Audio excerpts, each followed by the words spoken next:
Welcome to the Roofing Roundtable podcast, hosted by David Griggs, the owner of Granada Roofing. In this podcast, we dive deep into the world of roofing with a particular focus on premium roofing and exterior product applications. Now it's time for the latest episode of the Roofing Roundtable, a Frito Nation production coming to you from the Caddo Office's Reimagined studio.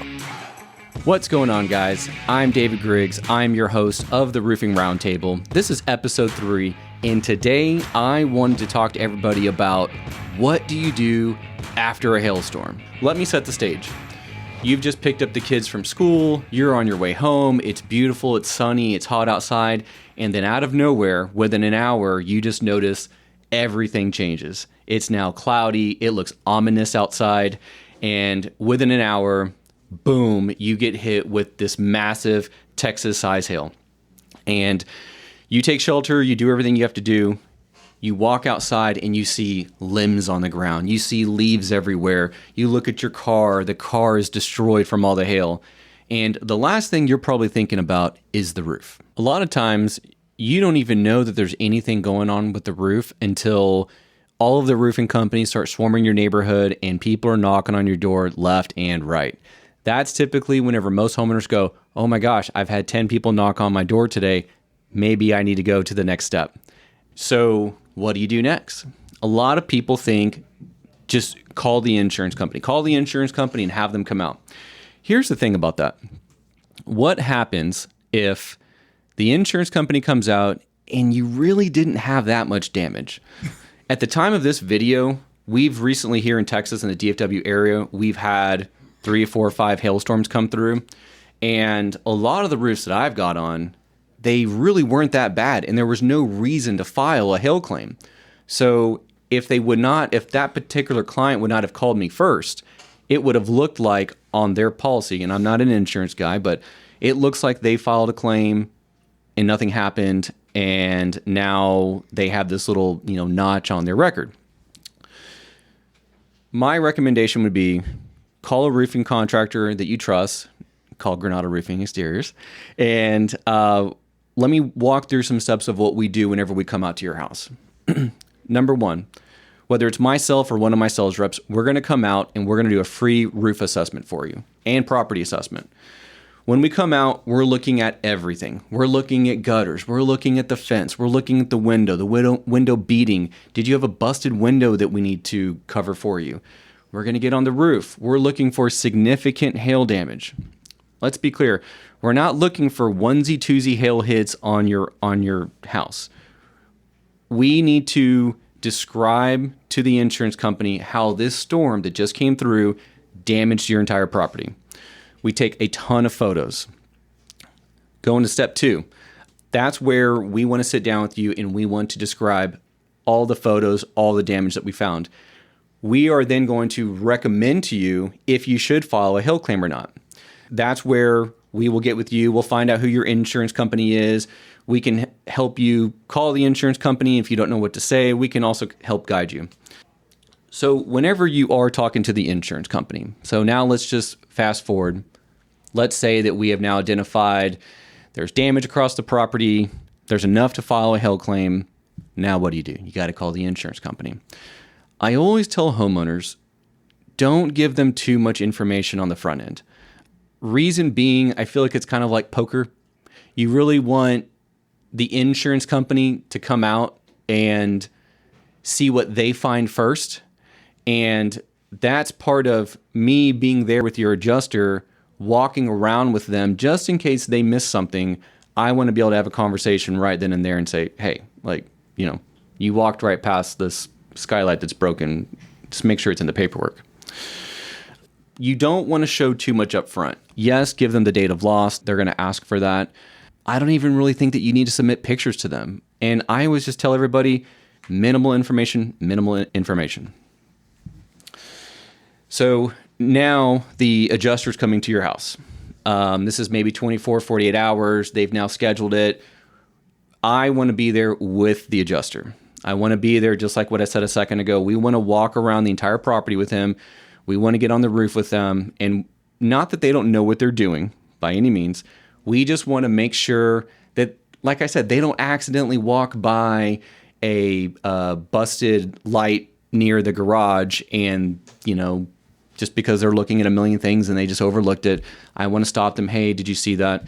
That's our job. We're just there advocating for you so that we can get everything that was damaged covered in this hail claim. So we've walked around with them, and yeah, we're looking for anything extra. We're looking at the fence with them. We're looking for everything that basically would get picked up on a claim. Let's fast forward now. So now let's say that the insurance company comes out. They've said, all right, guys, this is the initial documentation of what we're going to pay for. That is where we now sit down with you in your home or over the phone, and I want to go through all the claim documents with you.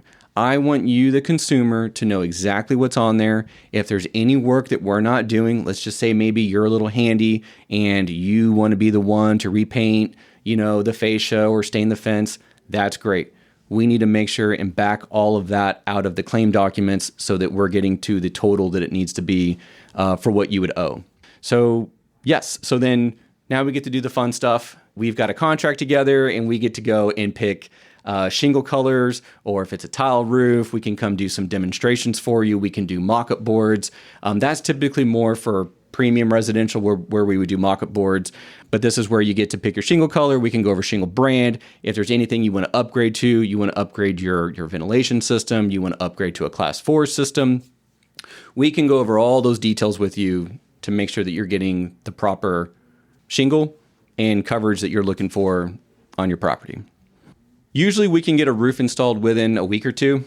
During busy season, I'd say give us a week, and we are at that point doing the install.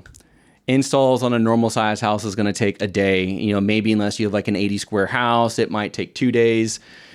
We're going to cover everything for you, make sure that the property's protected, make sure your windows are protected. It's definitely a messy job. It's construction. Debris coming off, shingles are coming to the ground. We always tell everybody, if you've got pets, if you can put them in doggy daycare for a day, that's always a good, recommended thing just because it's loud. Yes, so we're going to finish the install. We're going to make sure you're taken care of. We always do a walk around with the client just so that they can see everything that we've done and you're happy with what's going on. If you have any questions, let's address it then and there. Once we've finished the roof, now we move on to the insurance company and we send them photos. We send them, an invoice and, hey, we're done. And that's where they release what's called the recoverable depreciation. Once they send you the recoverable depreciation, at that point, we're done. We're picking up that final check. You're getting our warranty. You're getting some final paperwork from us, and you are good to go. And at the end of the day, it sounds simple. It can be difficult sometimes depending on the insurance company. But here's the thing, at the end of the day, if you have enough damage on the house, it really shouldn't be a fight with the insurance company. I would say the majority of insurance companies, except for one or two, we won't name them, for the most part, they're always, they want to take care of you. You're their client. They're not trying to stiff you. And that's where, we're there to back you up if something's short. And not only that, you guys, you specialize in specialty type roofs. Yeah. Different materials, you have a lot to offer that is not just the regular install. Correct. And that is where early in the process, and we have that discovery phase, if that's what you want to call it, with a client. And that is where I do want to ask those questions up front. Have you ever thought about upgrading your roof from a normal laminated to a class 4? Have you ever, will your neighborhood even let you go even more premium and put a Da Vinci or an F-Wave or something like that? So depending on the neighborhood and depending on where you are, we do ask a lot of those questions up front. So am I correct to assume that as far as the insurance company goes, they just have their basic requirements and you can go from there? Correct. As long as there's damage on the property. If you find one ding on a gutter, they're going to pay for that full length. For the majority of the time, an insurance company is going to pay for all the gutters just because they want them to match. They don't want you to have hodgepodge looking gutters. And at that point, like I said, the roof has been blasted. The fence needs to be restained and redone. The beading on the windows need to be done. they're going to pay for it.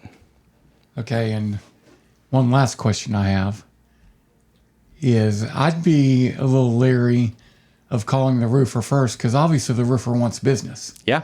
What keeps you or any roofer from saying, well, yeah, needs a new roof?